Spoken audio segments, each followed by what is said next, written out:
شیعوں نے حضرت علی کے معاملے میں اختلاف شروع کی. انہوں نے کہا 3 خلفاء کی خلافتی صحیح نہیں تھی، وہ غاصب تھے، حضرت علی خلیفہ بلا فصل ہیں. یہ بھی ایک عقیدہ ہے. اہل السنہ والجماعہ کہتے ہیں کہ نہیں، 4 خلفاء جس ترتیب سے ہوئے اسی ترتیب سے خلافتیں ہیں. تو ادھر اختلاف ہوا، خوارج کے ساتھ اختلاف ہوا. خوارج نے کہا ان الحکم الا للہ، اللہ کے علاوہ کسی کی پنچایت نہیں بٹھا سکتے.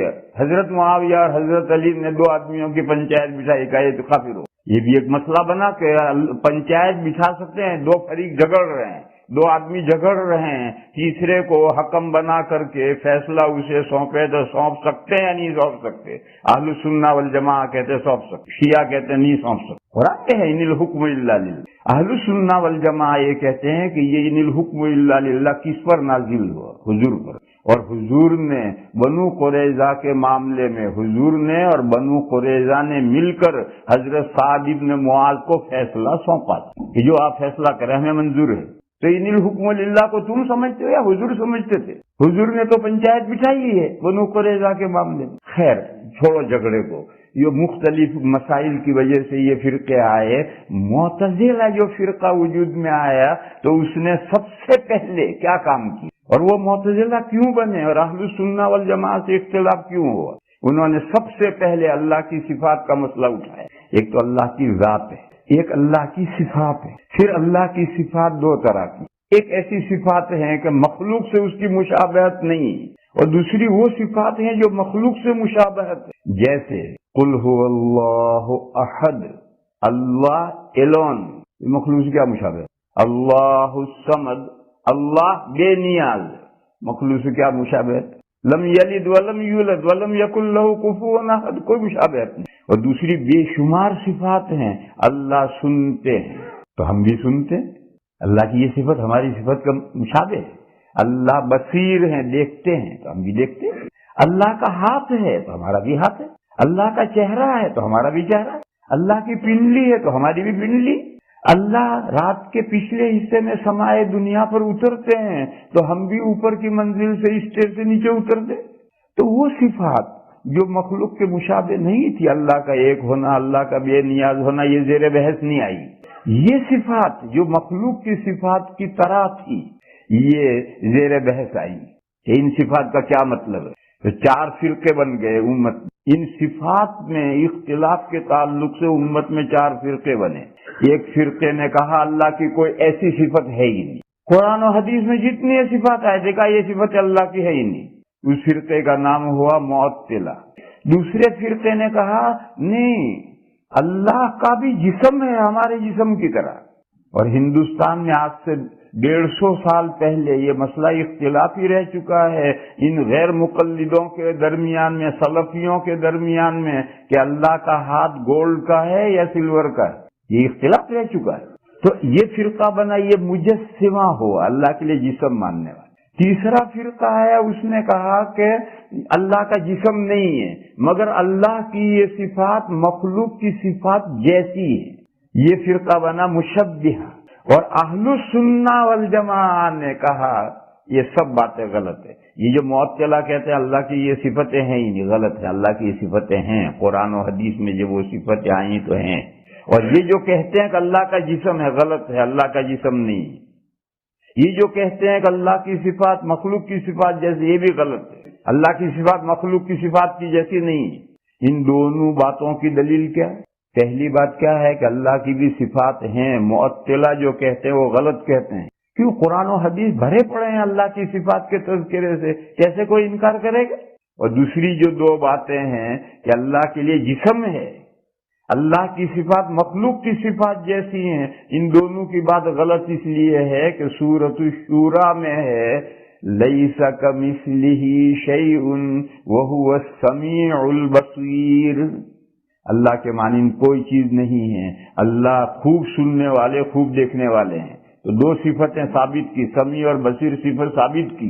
اور پہلے یہ قاعدہ بتایا کہ اللہ کے مانند کوئی چیز نہیں. بس اگر تم کہو کہ اللہ کا جسم ہے تو اللہ ہمارے مانند ہو گئے. اور اگر تم کہو کہ اللہ کی یہ صفتیں ہماری صفتوں کے مانند ہیں تو یہ بھی آیت نفی کر رہی.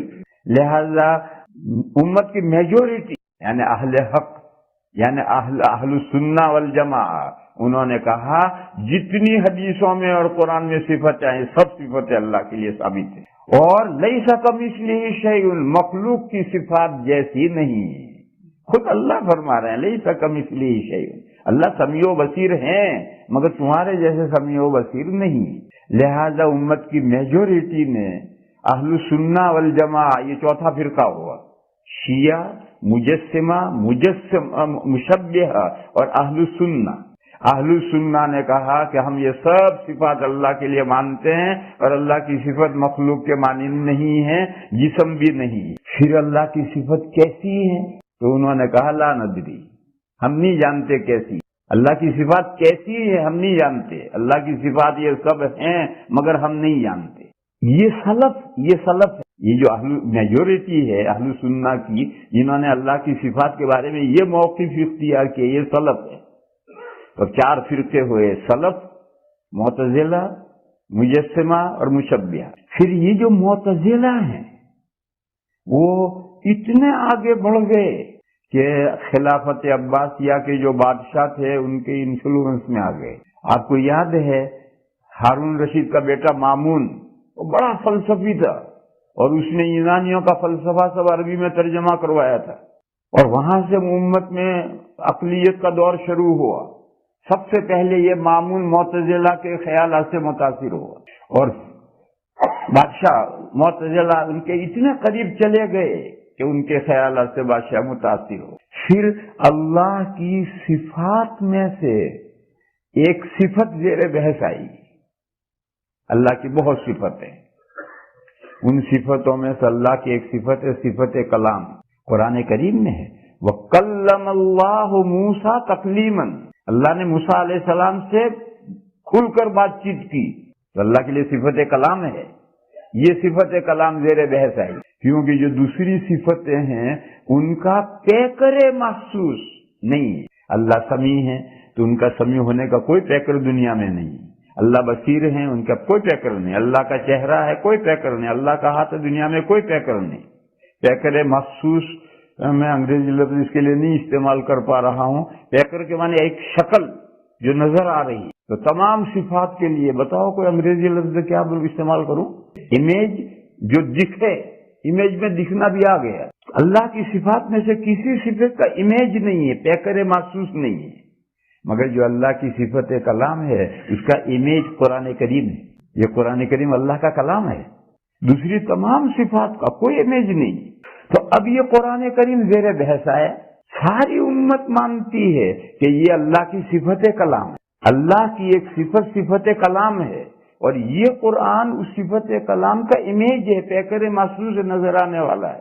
بس یہ قرآن جو آج دنیا میں موجود ہے یہ قدیم ہے یا حدیث، یہ مسئلہ کھڑا ہوگا۔ اگر یہ قرآن جو دنیا میں موجود ہے یہ اگر اللہ کی صفت ہے تو اللہ کی کوئی صفت حدیث نہیں ہے، ان کی سب صفت قدیم ہے۔ اور اگر یہ جو امیج ہے اللہ کی صفت کلام کا، اس کو اگر آپ حدیث کہو تو مخلوق ہوگا۔ تو معتزلہ نے کہا یہ جو قرآن دنیا میں ہے یہ مخلوق ہے، یہ قدیم، اللہ کی صفت قدیم نہیں ہے۔ اور اہل سنہ یہ کہتے تھے کہ یہ اللہ کی صفت کلام کا امیج ہے، تو اگر یہ حدیث ہے تو اللہ کی صفت کلام حدیث ہوئی، اور اللہ کی صفت حدیث کیسے ہو سکتی؟ یہ امت میں سب سے بڑا پہلا جھگڑا اہل سنہ اور معتزلہ کے درمیان میں رٹا کا یہ ہوا۔ اس سے پہلے تک تو بات سیدھی سادھی چلی آ رہی تھی، مجسمہ یہ کہتے تھے، معطلہ یہ کہتے تھے، مشبہہ یہ کہتے تھے، اور اہل سنہ یہ کہتے تھے کہ یہ سب صفات اللہ کی ہیں، ہم اس کی حقیقت نہیں جانتے۔ وہاں تو کوئی خاص بات نہیں تھی، لیکن جب یہ مسئلہ کھڑا ہوا اللہ کی صفت کلام کا، اور میں نے خاص بات بتلائی کہ اللہ کی کسی صفت کا امیج نہیں ہے۔ دیکھو اللہ خالق ہے اور ہم مخلوقات ہیں، اللہ کی صفت خالق کا امیج نہیں ہے، اللہ کی صفت خالق کا نتیجہ ہے۔ دونوں میں فرق سمجھو، اللہ خالق ہیں، اللہ کی صفت وہ پیدا کرنے والے، اور یہ سب مخلوقات جو ہیں یہ اللہ کی صفت خالق کا امیج نہیں ہے، یہ تو اللہ کی صفت خالق کے اثرات، نتائج ہیں۔ اللہ رزاق ہے مگر دنیا میں اس کا کوئی امیج نہیں ہے، پیکر محسوس نہیں ہے. ہم جو کماتے ہیں کھاتے ہیں اللہ روزی پہنچا رہے ہیں, یہ اللہ کی صفت رزاق کا امیج نہیں ہے. لیکن قرآن کریم کا صورت حال اور ہے, یہ اللہ کی صفت کلام کا پیکر محسوس ہے دنیا میں, صرف صفت کلام ہے جس کا پیکر محسوس ہے دنیا میں. معتزلہ نے کہا اللہ متکلم ہے, اللہ کی صفت کلام ہے, ہم مانتے ہیں, مگر یہ قرآن اللہ کا کلام نہیں ہے. اللہ کا کلام ہے, یہ قرآن اللہ کا کلام ہے, مگر یہ قدیم نہیں ہے. اللہ کی صفت کلام قدیم ہے, مگر اس کا جو یہ امیج ہے یہ قدیم نہیں ہے, یہ مخلوق حادث. اہل السنہ نے اچھا بادشاہ مامون, اور مامون کے بعد معتصم جو بادشاہ ہے, انہوں نے زبردستی مسلمانوں کو اس کا قائل کرنا چاہا کہ کہو کہ یہ قرآن مخلوق ہے. ارے بھائی اللہ کی صفت مخلوق کیسے کہہ دیں گے, نہیں کہو مخلوق ہے.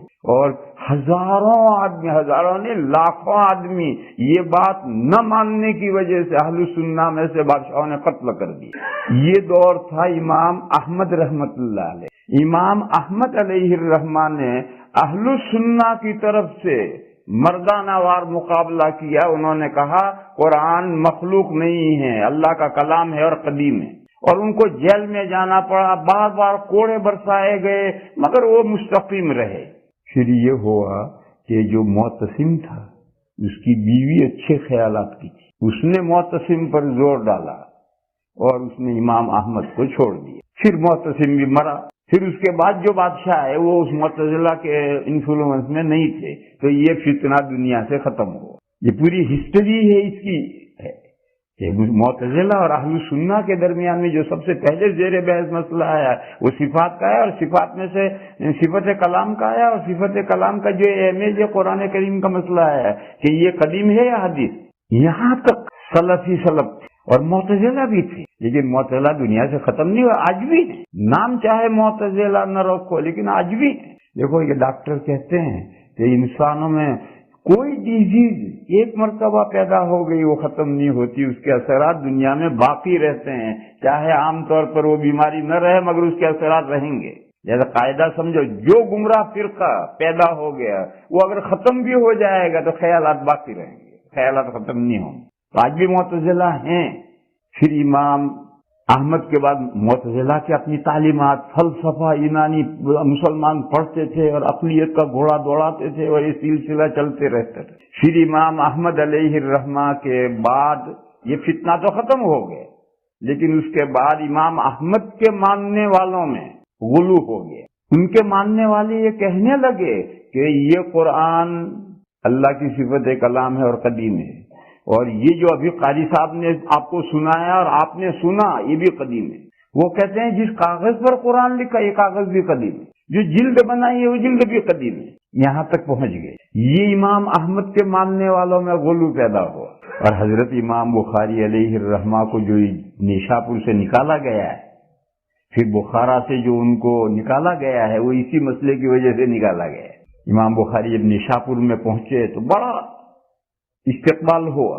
سبق میں کسی نے پوچھا کہ یہ جو ہم قرآن پڑھتے ہیں اور سامعین سنتے ہیں یہ حدیث قدیم ہے, تو امام بخاری علیہ الرحمہ نے فرمایا لفظی بالقرآن مخلوق, میں جو قرآن پڑھ رہا ہوں یہ قدیم نہیں ہے, یہ تو ابھی میں پڑھ رہا ہوں تم سن رہے, جیسے یہ قدیم نہیں ہے.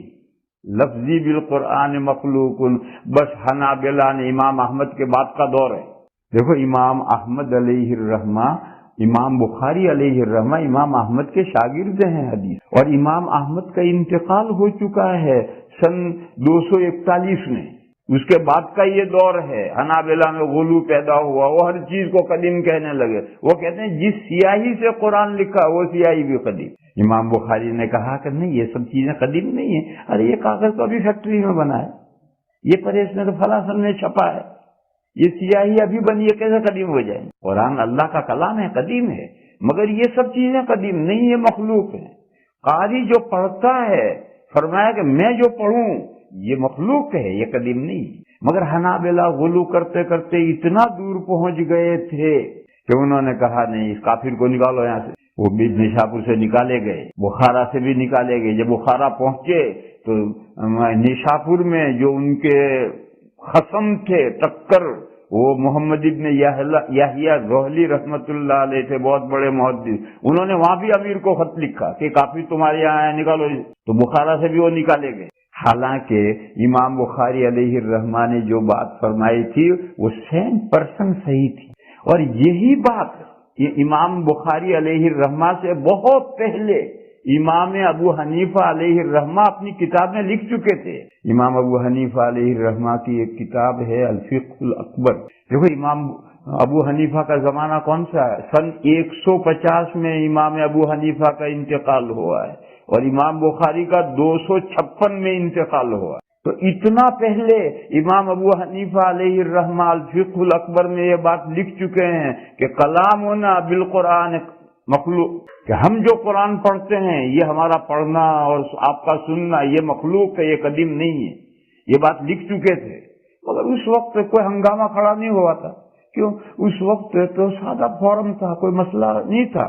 لیکن اب جب یہ حنابلہ میں غلو شروع ہوا تو اب یہ مسئلہ بڑا سنگین بن گیا، اور وہی بات جو انہوں نے کہی تھی امام بخاری علیہ الرحمہ نے کہی تو چاروں طرف سے ان پر حملے شروع ہو۔ حالانکہ امام احمد کا مذہب ان کا شاگرد بہتر جانتا ہے بعد کے لوگوں سے۔ امام احمد نے جو قرآن کے بارے میں کہا تھا کہ وہ قدیم ہے، مخلوق نہیں ہے، وہ اس کا کیا مطلب ہے، اس کا مطلب امام بخاری بہتر جانتے ہیں۔ اور امام احمد علیہ الرحمہ امام اعظم کے شاگردوں کے شاگرد ہیں۔ امام شافعی کے تو شاگرد ہیں، امام شافعی امام محمد کے شاگرد ہیں، اس کے علاوہ دوسرے امام ابو حنیفہ کے شاگردوں سے امام احمد نے پڑھا ہے، اس لیے امام اعظم نے جو لکھا تھا وہ ان کے سامنے ہے، اور امام بخاری اپنے استاد کا مذہب صحیح سمجھ رہے ہیں، اور وہ جو کہہ رہے ہیں وہ 100% صحیح ہے۔ مگر حنابلہ میں اتنا غلو ہو گیا کہ امام بخاری کا یہ قول ان کو ہضم نہیں ہو۔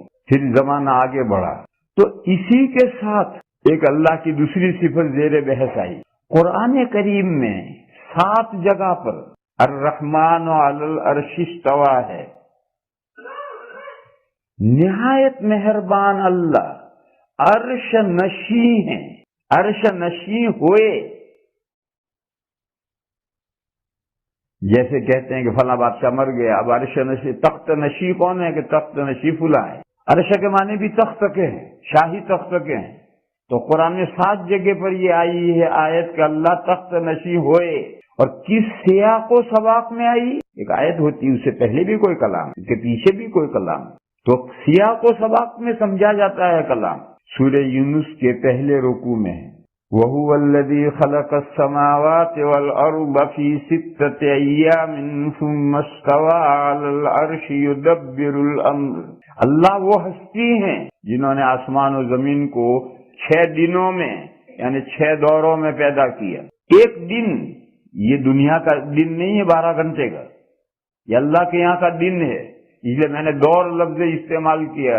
ایک دور کتنا بڑا ہے اللہ جانے کہ اللہ کے یہاں کا دن اور یہاں کے دنوں میں مختلف شکلیں ہیں۔ سورہ حامیم سجدہ جو جمعہ کے دن پڑھتے ہیں اس میں ہے کہ ان یوما عند ربک کالف سنۃ مما تعدون، یہاں کے 1000 ایئر اللہ کے یہاں کا ایک دن، ایک اندازہ یہ بھی ہے۔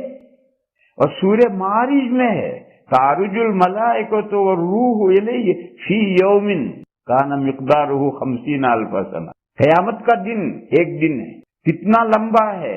50,000 ایئر کا ہے۔ تو یہ جو زمین و آسمان 6 دنوں میں بنے ہیں، ظاہر ہے یہ جو دن ہے تو سورج ہوا، زمین ہوئی، طلوع غروب ہوا تب یہ دن وجود میں آئے۔ اس سے پہلے کا جو دن ہے تو وہ تو اللہ کے یہاں کا دن ہے۔ وہ دن آج کے دنوں کے اعتبار سے کتنا لمبا ہے، اللہ جانے کتنا لمبا ہے۔ اس لیے میں نے یعنی کر کے دور بڑھایا کہ 6 دوروں میں اللہ نے آسمان و زمین کو بنایا۔ وَهُوَ الَّذِي خَلَقَ السَّمَاوَاتِ وَالْأَرْضَ فِي سِتَّةِ أَيَّامٍ، پھر اللہ عرش نشین ہوئے، ثُمَّ اسْتَوَىٰ عَلَى الْعَرْشِ يُدَبِّرُ الْأَمْرَ، آسمان و زمین پوری کائنات کا مینجمنٹ، ارینجمنٹ اللہ خود کر رہے ہیں، تخت نشین وہ ہیں اور مینجمنٹ کر رہے ہیں پوری کائنات کا۔ اور رد کرنا ہے ان ہندوؤں پر، مشرکین پر، انہوں نے اللہ کی حکومت کے ڈپارٹمنٹ بنائے ہیں کہ بارش کا خدائی ہے، ہوا کا خدائی ہے، دولت کا خدائی ہے، ہیلتھ کا خدائی ہے، سب ڈپارٹمنٹ بنائے، اور مکہ مشرکین مکہ نے بھی یہی کر رکھا تھا۔ وہ کہتے تھے کہ ایک بادشاہ ایک حکومت نہیں چلا سکتا، تو اللہ اتنی بڑی کائنات کی مینجمنٹ کیسے کر سکتے ہیں؟ انہوں نے ڈپارٹمنٹ بنا کر کے خدا بنا کر سونپ دیے ہیں۔ قرآن جگہ جگہ اس کی تردید کرتا ہے کہ اللہ نے آسمان و زمین کو 6 دوروں میں بنایا، پھر کوئی مینجمنٹ کسی کو نہیں سونپا، وہ خود عرش نشی بنے ہیں اور وہی معاملات کا انتظام کر رہے ہیں۔ یہ اللہ کی صفت، عرش پر بیٹھنا، جم کر بیٹھنا، عرش نشین ہونا، یہ صفت زیر بحث آئی۔ یہ بہت بعد میں جا کر زیر بحث آئی، بس یہ 2 صفتیں زیر بحث آئی۔ اللہ کی بے شمار صفتیں، ان میں سے پہلے صفت کلام زیر بحث آئی، اور پھر یہ صفت استوا علی العرش کی صفت بھی آئی۔ اب دنیا میں کلام کی صفت کی بحث ختم ہو گئی۔ اب دنیا میں کہیں بھی اللہ کی صفت کلام اور یہ قرآن مخلوق ہے یا غیر مخلوق ہے، قدیم ہے، حادث ہے، یہ بحث دنیا میں ہے ہی نہیں۔ اور اب جو ساری دنیا میں ہنگامہ کھڑا کر رکھا ہے، وہ اللہ کے عرش پر بیٹھنے کا مسئلہ لے کر یہ سلف یہ ہنگامہ کھڑا کرتے ہیں۔ یہ بات جب آپ نے سمجھ لی تو اب اس کے بعد آپ کو یہ سمجھنا ہے کہ سلف کا کیا مذہب تھا اس دوسرے مسئلے میں۔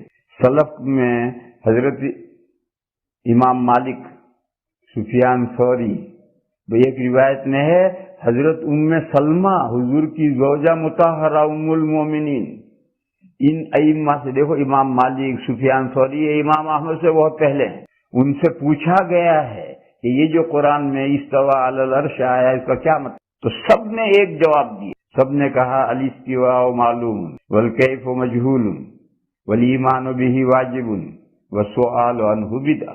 لغت میں، لینگویج میں استوا کے کیا معنی ہر عربی جاننے والا جانتا ہے، جو بھی عربی جانتا ہے وہ جانتا ہے۔ میں نے ترجمہ کر کے بتلایا آپ کو، جم کر بیٹھنا، عرش نشین، نشین ترجمہ ہے اس کا، تو ہر آدمی جانتا ہے کہ استوا کے کیا معنی ہے، استوا علی العرش کے کیا معنی ہے، الاستواء معلوم، اور اللہ کے عرش پر بیٹھنے کی کیا شکل ہے، الکیف مجہول، ہمیں نہیں معلوم۔ دنیا میں لکڑی کے تخت پر یا کسی اور چیز کے تخت پر ایک آدمی جم کر بیٹھتا ہے، جیسے میں کرسی پر بیٹھا ہوں۔ اگر اللہ کا بیٹھنا ایسا کہو گے تو مجسمہ یا مشبہ بن جاؤ گے۔ تو اہل السنہ والجماعہ نے امام احمد سے بہت پہلے بڑے بڑے ائمہ سے پوچھا گیا، انہوں نے کہا والکیف مجہول، اللہ کا تخت نشی ہونا، عرش نشی ہونا کیسا ہم نہیں جانتے۔ والایمان بہ واجب، اللہ کے عرش الہی پر اللہ کے جم کر بیٹھنے کی جو بھی کیفیت ہے، بغیر جانے ہم ایمان لاتے ہیں۔ دیکھو ایمان میں سب سے پہلا ایمان بالغیب ہے۔ قرآن کی پہلی آیت میں ھدی للمتقین الذین یؤمنون بالغیب،